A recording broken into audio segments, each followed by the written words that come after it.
और सीडीएफ बनते ही असीम मुनीर के पाकिस्तान में जमहूरियत अपनी आखिरी सांसें गिनने लगी। आपको याद होगा 2 तारीख को, इसी महीने की 2 तारीख को, जब इमरान की बहनें अडियाला जेल में इमरान खान से मिलके बहनें बाहर निकली थी। असल में उज़मा को मिलने दिया गया था सिर्फ, और उज़मा जब बाहर आई तो उन्होंने कहा था कि असीम मुनीर टॉर्चर कर रहे हैं इमरान को और इमरान की हालत बहुत खराब है तो ठीक, लेकिन उनको लगातार टॉर्चर किया जा रहा है। और इमरान ने यह बात अपनी बहन को बताई थी। अब देखिए जरा इमरान के सीडीएफ बनते ही वहां क्या हो रहा है, यह खबर देखिए और हालात का अंदाजा लगाइए जमहूरियत किस हाल में है। देखिए पाकिस्तान में अडियाला जेल के बाहर पीटीआई समर्थकों का हंगामा। इमरान खान से मिलने के इंतजार में बहनें नौरीन, हलीमा, उज़मा जेल के बाहर मौजूद। जेल के बाहर पीटीआई समर्थकों की नारेबाजी। वैसे बहुत सारे लोगों के दिमाग में यह आ सकता है कि जब अभी 2 तारीख को ही मुलाकात हुई थी तो फिर अभी अचानक फिर से 9 तारीख को मुलाकात करने के लिए घर वाले तत्पर क्यों हैं, क्योंकि कुछ चीजें हैं जो इस दौरान बदली हैं।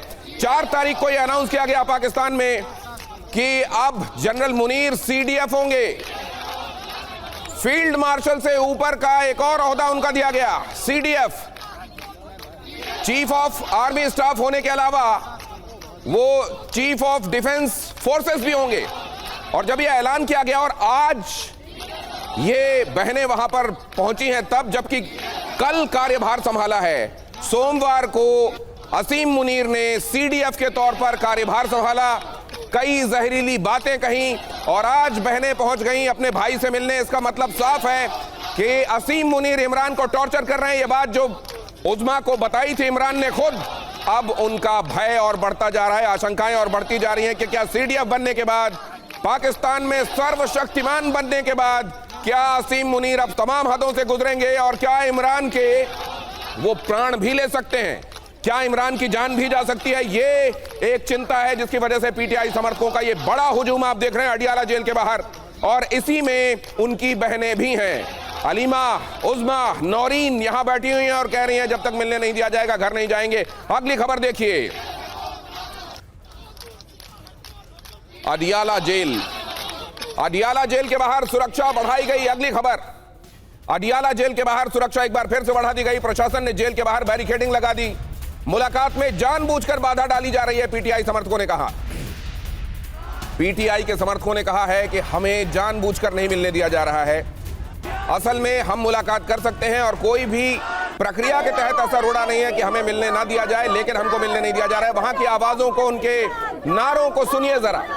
बहनों ने कह दिया है कि अगर हमें मिलने नहीं दिया जाएगा हम घर वापस नहीं जाएंगे। भाई से मिलने के लिए अड़ी बहनें, इमरान की बहनें कह रही हैं कि गोली मारें या डंडे मारें हम हटेंगे नहीं। इमरान खान को टॉर्चर क्यों किया जा रहा है, बहनों ने पूछा।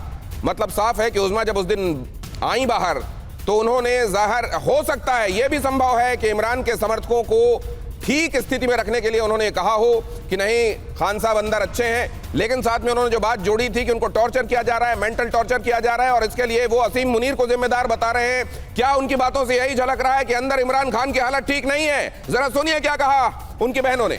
पीआईएमएस की डॉक्टर्स की टीम अडियाला जेल पहुंची थी। टेस्ट रिपोर्ट शाम तक जेल प्रशासन को मिलने वाली है, लेकिन उससे पहले परिवार को ये अंदेशे क्यों हो रहे हैं, परिवार को ये क्यों लग रहा है कि इमरान खान के साथ कुछ बुरा हो सकता है, कोई अनहोनी हो सकती है? क्यों बहनें कह रही हैं कि जब तक मिलेंगे नहीं तब तक जाएंगे नहीं? अगर सब कुछ सुचारू है, अगर इमरान खान अंदर ठीक हालत में है, जैसा कि उज़मा ने उस दिन बताया था ये कहते हुए कि अहमदुल्लाह वो ठीक हालत में लग रहे हैं, अगर वैसा है तो अचानक घर वालों को एप्रीहेंशन क्यों हो रहा है? क्या इसका कोई लेना देना असीम मुनीर के सीडीएफ बनने से है? क्या इसका कोई लेना देना संविधान में 27वें संशोधन से है?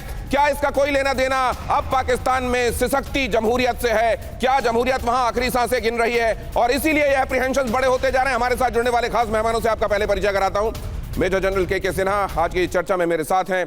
कर्नल शैलेंद्र सिंह भी आज की चर्चा में मेरे साथ जुड़ रहे हैं। आरजू काज़मी पाकिस्तान से हमारे साथ इस चर्चा में है और इसके अलावा जावेद गफ्फारी, काफी दिनों बाद उनसे आज बातचीत होने वाली है। जावेद गफ्फारी का भी स्वागत, आप सबका बहुत स्वागत है। क्या हो रहा है पाकिस्तान में और इसकी तर्जुमानी कैसे किया जाना चाहिए, इसका इंटरप्रिटेशन कैसे किया जाना चाहिए? भारत का पड़ोसी, वो पड़ोसी जिसकी तरफ से न जाने कितनी बार साजिशें हमको देखने को मिली हैं, वहां होने वाली हर एक हरकत हमारे लिए इसीलिए मायने रखती है। अगली खबर देखिए जरा, सीडीएफ मुनीर की टेंशन बढ़ा देने वाली खबर देखिए। खैबर पख्तूनख्वा में पाकिस्तानी सेना पर बड़ा हमला, सेंट्रल खुर्रम में पाकिस्तानी सैन्य पोस्ट पर अटैक, टीटीपी के हमले में 6 पाकिस्तानी सैनिकों की मौत, कई घायल पाकिस्तानी सैनिकों में 3 की हालत गंभीर। खैबर पख्तूनवा में पोस्ट छोड़कर भाग रहे हैं पाकिस्तानी सैनिक।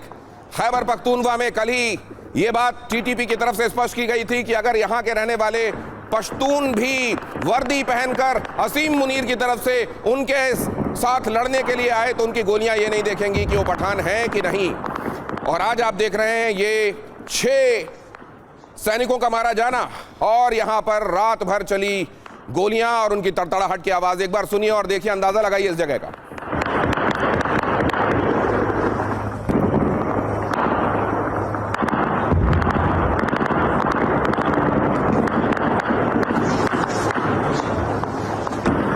इसी से जुड़ी अगली खबर देख लीजिए। खैबर पख्तूनवा में पाकिस्तानी सेना को भारी नुकसान। और जब मैं आपको ये बता रहा हूं तब आपको ये भी बता दूं कि असल में अपना पद संभालते ही असीम मुनीर ने कहा था कि अब अफगानिस्तान को एक को चुनना पड़ेगा, या तो पाकिस्तान को या फिर टीटीपी को। और उस दौरान क्या हो रहा है वो मैं आपके सामने रख रहा हूं, जरा देखिए। यहां पर खैबर पख्तूनवा में पाकिस्तानी सेना को भारी नुकसान। मनोटा में चेक पॉइंट पर टीटीपी का विध्वंसक हमला। ये देखिए चेक पॉइंट पर किस तरीके से हमला बोला है तहरीके तालिबान पाकिस्तान ने। पाकिस्तानी सेना के 5 वाहनों को निशाना बनाया गया। घात लगाकर पाकिस्तानी सैन्य काफिले पर अटैक किया गया। घात लगाकर पाकिस्तान का जो कॉन्वॉय था उसको एम्बुश किया गया। यहां पर उसकी तस्वीरें आप देख रहे हैं और साथ में देख रहे हैं जलते हुए वाहन। और अंदाजा लगा सकते हैं कि इस कॉन्वॉय के साथ रहे हुए सैनिकों की क्या स्थिति रही होगी, क्या स्थिति हुई होगी। इससे पहले कि आपको अगली खबर की तरफ ले चलूं, एक क्विक कमेंट जरा लेना चाहूंगा मैं यहां। जनरल सिन्हा ये कहने के बावजूद कि आपको एक को चुनना पड़ेगा, अफगानिस्तान को ये कहने के बावजूद टीटीपी या पाकिस्तान, ये हमले बदस्तूर जारी हैं। चमन बॉर्डर के पास लगातार जो चल रहा है वो हम देख रहे हैं। क्या इशारे हैं और असीम मुनीर की कही हुई बात का कितना असर है? देखिए दिनेश, आपने बोला कि क्या है परिस्थितियां और बॉर्डर, चमन का नाम लिया आपने, खुर्रम का नाम लिया, वो तो आप देख ही रहे हैं। पूरा पाकिस्तान के ये 2 प्रांत जल रहे हैं और तकरीबन उसके अंदर में 6 से 8 हज़ार, शायद हमारी हैं जो गेस्ट पाकिस्तान के वो कहेंगे, इतने तो अंदर हैं। और बॉर्डर के ऊपर में 2640 किलोमीटर के ऊपर में यदि आप स्पिन बॉल्डक से ऊपर तक जाएं, तोरखम बॉर्डर के ऊपर में, तो मेजर मोबिलाइजेशन है। उन्होंने तो चुन लिया है इसको कहने के लिए। आसिम मुनीर साहब जो कह रहे हैं ना कि पाकिस्तान को चुन लो या आप तालिबान को चुन लो, उन्होंने तालिबान को ही चुन लिया है। उनका बहुत बड़ा इरादा है जो ग्रेटर पख्तूनिस्तान का इरादा होता है। दूसरी बात जो आपने अभी पूछी कि क्या कर रहे हैं आसिम मुनीर साहब, अभी वो बैलून की तरह वो फूलते जा रहे हैं। आपने उसको एक बात सर, बड़ी इंपॉर्टेंट बात आपसे जानना चाहता हूं। अगर उनका इतना बड़ा ये कमेंट आया है कि आपको एक को चुनना पड़ेगा, अफगानिस्तान को, या तो टीटीपी को चुन ले या पाकिस्तान को चुन ले। जब प्रेसिडेंट पुतिन ने यह बात कही थी कि तालिबान तो आतंकवाद के खिलाफ लड़ाई लड़ रहे हैं, मुझे यह भी बड़ी उत्सुकता थी सुनने की क्या इस पर भी कमेंट आएगा। इस पर एकदम सन्नाटा था, इस पर क्यों था?